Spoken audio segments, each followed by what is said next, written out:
And howdy, everybody. Welcome to Word Redeux number 34. Today we are covering Exodus chapters 17 and 18. Don't forget, if you would like to read along or do your own research, you can go to BibleHub.com, multiple translations, lots of reference material. eSword.net, King James Bible is free. I believe that a couple of other translations are free too. BlueLetterBible.org, great research there. Maps. And KingJamesBibleOnline.org. And if you dare, go to the 1611 Bible. That'll definitely challenge you for your English. But as usual, let's go ahead and pray in. Heavenly Father, thank you very much for getting us to the weekend where we can come together and study your word. And we would just thank you for everybody that's made it through this week and ask your blessing on everybody here now and in the future. We ask you to pour your spirit out on them so that they get the message that you need them to get. Bless you, and Jesus, Yeshua, your salvation, in his holy name. Amen. Okay. Let's go here. Sorry, wrong one. There we go. Almost. There. All right. Exodus 17. Exodus 17. And all the congregation of the children of Israel journeyed from the wilderness of Sin after their journeys, according to the commandment of the Lord, and pitched in Rephidim. And there was no water for the people to drink. Wherefore the people did chide with Moses, and said, Give us water that we may drink. And Moses said unto them, Why chide ye with me? Wherefore do ye tempt the Lord? And the people thirsted there for water. And the people murmured against Moses, and said, Wherefore is this that thou hast brought us up out of Egypt, to kill us, and our children, and our cattle with thirst? And Moses cried unto the Lord, saying, What shall I do unto this people? They be almost ready to stone me. And the Lord said unto Moses, Go on before the people, and take with thee of the elders of Israel, and thy rod wherewith thou smotest the river, take in thine hand, and go. Behold, I will stand before thee there upon the rock in Horeb, and thou shalt smite the rock. And there shall come water out of it, that the people may drink. And Moses did so in the sight of the elders of Israel. And he called the name of the place Massah and Meribah, because of the chiding of the children of Israel, and because they tempted the Lord, saying, Is the Lord among us or not? Then came Amalek and fought with Israel in Rephidim.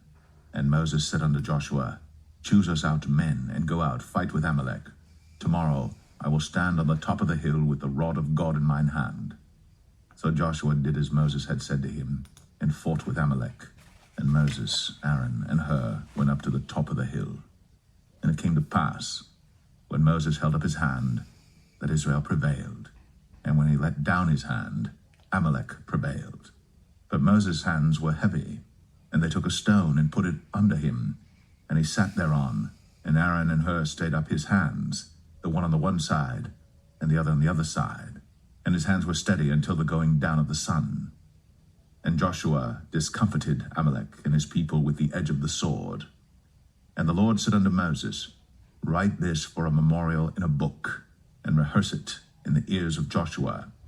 For I will utterly put out the remembrance of Amalek from under heaven. And Moses built an altar, and called the name of it Jehovah Nissi. For he said, Because the Lord has sworn that the Lord will have war with Amalek from generation to generation.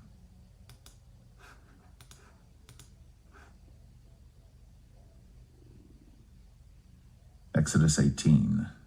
When Jethro, the priest of Midian, Moses' father-in-law, heard of all that God had done for Moses, and for Israel his people, and that the Lord had brought Israel out of Egypt, then Jethro, Moses' father-in-law, took Zipporah, Moses' wife, after he'd sent her back, and her 2 sons, of which the name of the one was Gershom, for he said, I have been an alien in a strange land. And the name of the other was Eleazar, for the God of my father, said he, was mine help, and delivered me from the sword of Pharaoh. And Jethro, Moses' father-in-law, came with his sons and his wife unto Moses into the wilderness, where he encamped at the mount of God. And he said unto Moses, I, thy father-in-law Jethro, am come unto thee, and thy wife and her 2 sons with her. And Moses went out to meet his father-in-law, and did obeisance, and kissed him. And they asked each other of their welfare, and they came into the tent. And Moses told his father-in-law all that the Lord had done unto Pharaoh and to the Egyptians for Israel's sake, and all the travail that had come upon them by the way, and how the Lord delivered them. And Jethro rejoiced for all the goodness which the Lord had done to Israel, whom he had delivered out of the hand of the Egyptians. And Jethro said, Blessed be the Lord, who hath delivered you out of the hand of the Egyptians, and out of the hand of Pharaoh, who hath delivered the people from under the hand of the Egyptians. Now I know that the Lord is greater than all gods, for in the thing wherein they dealt proudly he was above them. And Jethro, Moses' father-in-law, took a burnt offering and sacrifices for God.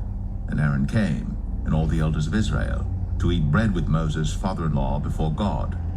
And it came to pass on the morrow that Moses sat to judge the people, and the people stood by Moses from the morning unto the evening. And when Moses' father-in-law saw all that he did to the people, he said, What is this thing that thou doest to the people? Why sittest thou thyself alone, and all the people stand by thee from morning unto even? And Moses said unto his father-in-law, Because the people come unto me to inquire of God. When they have a matter, they come unto me, and I judge between one and another, and I do make them know the statutes of God and his laws. And Moses' father-in-law said unto him, The thing that thou doest is not good. Thou wilt surely wear away, both thou and this people that is with thee. For this thing is too heavy for thee. Thou art not able to perform it thyself alone. Hearken now unto my voice. I will give thee counsel, and God shall be with thee. Be thou for the people to Godward, that thou mayest bring the causes unto God. And thou shalt teach them ordinances and laws, and shalt show them the way wherein they must walk, and the work that they must do. Moreover, thou shalt provide out of all the people able men, such as fear God, men of truth, hating covetousness, and place such over them to be rulers of thousands, and rulers of hundreds, rulers of 50s, and rulers of 10s. And let them judge the people at all seasons. And it shall be that every great matter they shall bring unto thee, but every small matter they shall judge. So shall it be easier for thyself, and they shall bear the burden with thee. If thou shalt do this thing, and God command thee so, then thou shalt be able to endure, and all this people shall also go to their place in peace. So Moses hearkened to the voice of his father-in-law, and did all that he had said. And Moses chose able men out of all Israel, and made them heads over the people, rulers of thousands, rulers of hundreds, rulers of 50s, and rulers of 10s. And they judged the people at all seasons. The hard causes they brought unto Moses, but every small matter they judged themselves. And Moses let his father-in-law depart, and he went his way into his own land. All right. So let's go back to chapter 17, shall we? So they're on their journey still. They have not still haven't gotten to the point where they're handing down the commandments on stone, right? More on that when we get to the next chapter. So they had no water to drink. And what do? They start murmuring again, right? Murmured against Moses. You brought us out of Egypt to kill our children and our cattle with thirst. It's a sad thing, but people say, God delivered me. And then they curse the people there around them.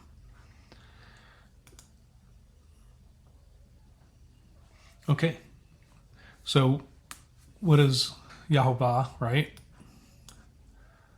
say to Moses? Take with you the elders of Israel and your rod that you used to smote the river, and then you're going to go to this big rock over in Horeb.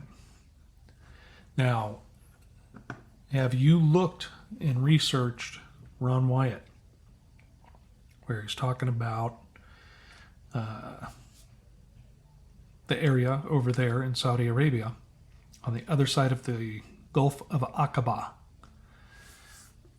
on the eastern side of the Gulf of Aqaba, across from the place where the chariot wheels were under the water, are still under the water. And there's a rock that's split, right? Kind of looks like that.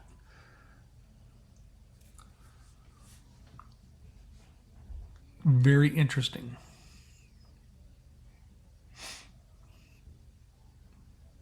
Very, very interesting. So then we have this interesting retelling of the battle against Amalek.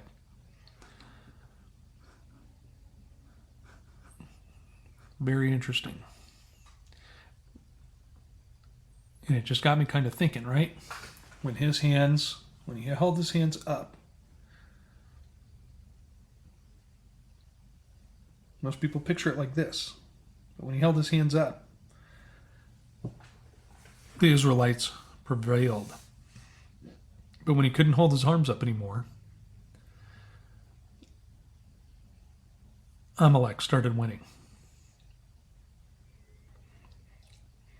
I find it interesting because we're later going to hear about a promised capital P prophet. That's a messianic prophecy after the order of Moses. And it's very interesting, though, if you think about it. When do we have victory? Where do we have it? In the cross. Because of Jesus, Yeshua went to it. Went to the cross, paid that price.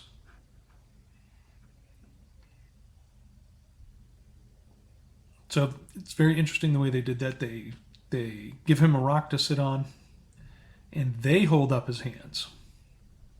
Well, actually, it says they stayed up his hands. Let's see what word that is. Is it going to be held? Stayed up. Hebrew 8551. Keep fast, help, follow close. Tamach. Did I click the right word? Yeah, I did. So they helped him keep his hands up. Quite interesting. And I like that. And Joshua discomfited Amalek. Yeah, I'd say he would be pretty discomfited with the edge of the sword. Not a comfortable device. Okay, that. So now this whole chapter is very interesting here. Okay, so his father-in-law, Jethro, the priest of Midian, comes and brings his son and his wife, right, Zipporah, and their sons, comes and listens to the retelling of everything Abba did, that God did for the Israelites in Egypt. But the way that's worded, Moses told his father-in-law in verse 8, all that the Lord had done unto Pharaoh and to the Egyptians for Israel's sake.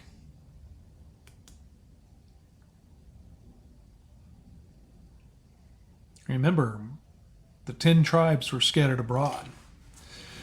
James says the 12 tribes, to the 12 tribes scattered abroad.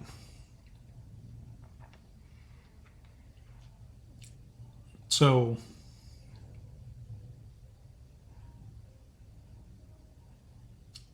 when those bowls of wrath get poured out in Revelation, it's going to happen to the leaders and to who else? Those that aren't Israel, right? The Israel of God spoken about by Paul, by Jesus, the actual Israel, the spiritual Israel, the faithful seed of Abraham. Okay, so tells them about everything that is done. They did sacrifices. Now, this is very interesting. Came to pass on the morrow that Moses sat to judge the people, and the people stood by Moses from the morning unto the evening. And his father-in-law was like, what are you doing, dude? Just stand there all day. So he tells them, it's because they come to me to ask God if this is right or wrong. I have to make them know the statutes of God and his laws. Well, wait, he hasn't gone up the mountain yet.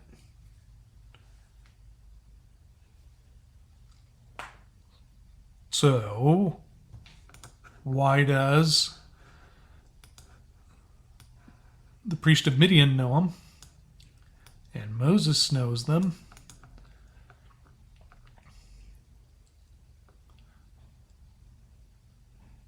Why did they lose them in Egypt? And if we look at some of the apocryphal books, it says that Abraham had the law and kept the law and had learned it, and he taught it everywhere he went. So this is just a very interesting find here, talking about how important that is. Now remember, Abraham knew the law, but he lived by faith.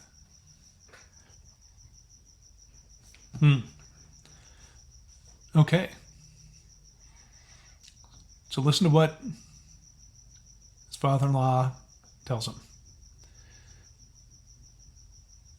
He says, hearken now unto my voice. Listen to me. I'm going to give you counsel, and God will be with you. Right?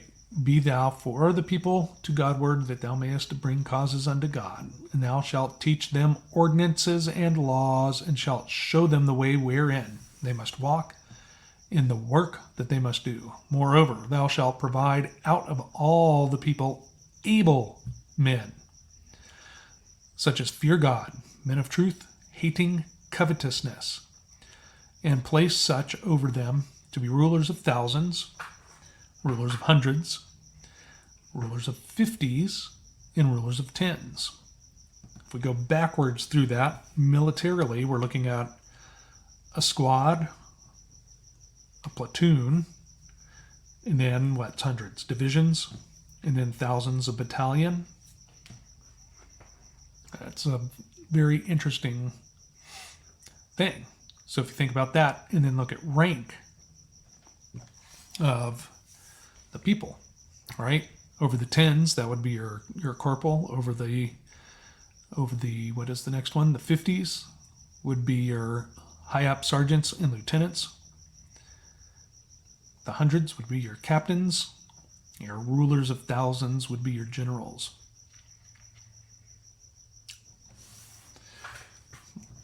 Let them judge the people all the time, at all seasons. And it shall be that every great matter they'll bring it unto you. But the easy stuff, let them deal with it. And if you do this, and God commands you so to do, right? If he's commanding you to do it, then you shall be able to endure. And all this people shall also go to their place in peace. So Moses hearkened to the voice of his father-in-law. So he chose people out of all of Israel, made them heads over the people, rulers of thousands, rulers of hundreds, rulers of 50s, and rulers of 10s. They brought the hard cases to Moses. Right? Very interesting. Don't sweat the big stuff. Don't sweat the big stuff. It's that easy. Abba takes care of it, meaning God, our Father. Okay, everybody. If this has been helpful to you, like, share, subscribe, ring the bell thingy, and I hope you have a blessed rest of your day of rest. Until next time, I love you all. Bye.